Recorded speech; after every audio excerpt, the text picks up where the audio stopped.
नमस्कार, मी स्नेहल स्नेहल्स किचनमध्ये तुम्हा सर्वांचं खूप मनापासून स्वागत।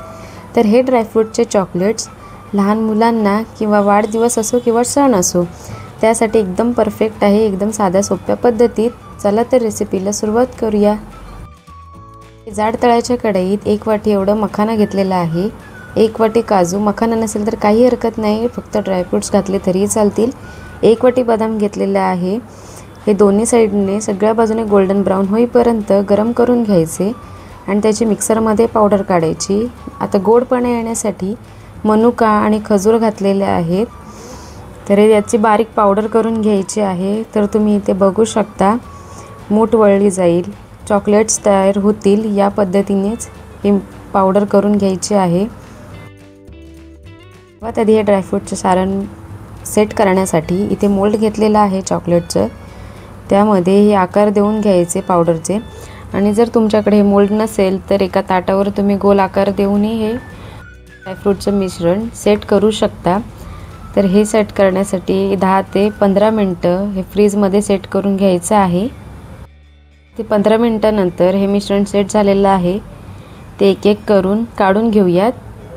चॉकलेटसाठी मी इथे डार्क चॉकलेटचं कंपाऊंड घेतलेलं आहे, तुम्हाला हवं तर तुम्ही व्हाईट किंवा तुमच्या आवडीनुसार कोणतेही चॉकलेटचं कंपाऊंड घेऊ शकता। इथे हे बारीक कट करून घ्यायचं आहे, जेणेकरून चॉकलेट पटकन वितळलं जाईल। तर इथे तुम्ही बघू शकता, पूर्ण चॉकलेट बारीक असं कट करून घेतलेलं आहे। आपल्याला हे डबल बॉयलर प्रोसेसवर वितळून घ्यायचं आहे।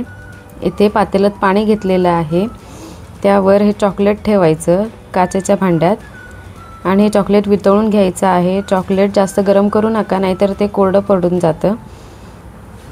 बघू शकता चॉकलेट वितळलेलं आहे। जर तुम्हाला यात अजून ग्लासी टेक्स्चर हवा असेल तर यात तुम्ही बटर किंवा 1 चमचाभर तूपही घालू शकता। तर हे जे ड्रायफ्रूटचं मिश्रण आपण सेट करून घेतलेलं आहे ते या चॉकलेटमध्ये डिप करायचं आहे आणि एका ताटावर किंवा पेपरवर तुम्ही हे मिश्रण किंवा चॉकलेट्स काढू शकता। तर हे पूर्ण डिप करून घेतलेलं आहे चॉकलेट्स। हे एक अर्धा तास फ्रीजमध्ये सेट करून घेऊयात। चॉकलेट सेट करून झालेले आहेत, तुम्ही यावर चॉकलेट सिरपही घालू शकता तुमच्या आवडीनुसार। तर ही घरच्या घरी बनवलेले चॉकलेट्स तुम्हालाही आवडतील, लहान मुलांनाही आवडतील। नक्की ट्राय करून बघा। ही रेसिपी कशी वाटली ते कमेंट बॉक्समध्ये कळवा। ही रेसिपी आवडली असेल तर लाईक, शेअर, सबस्क्राईब करायला विसरू नका। भेटू अशाच छान छान नवनवीन रेसिपीजमध्ये।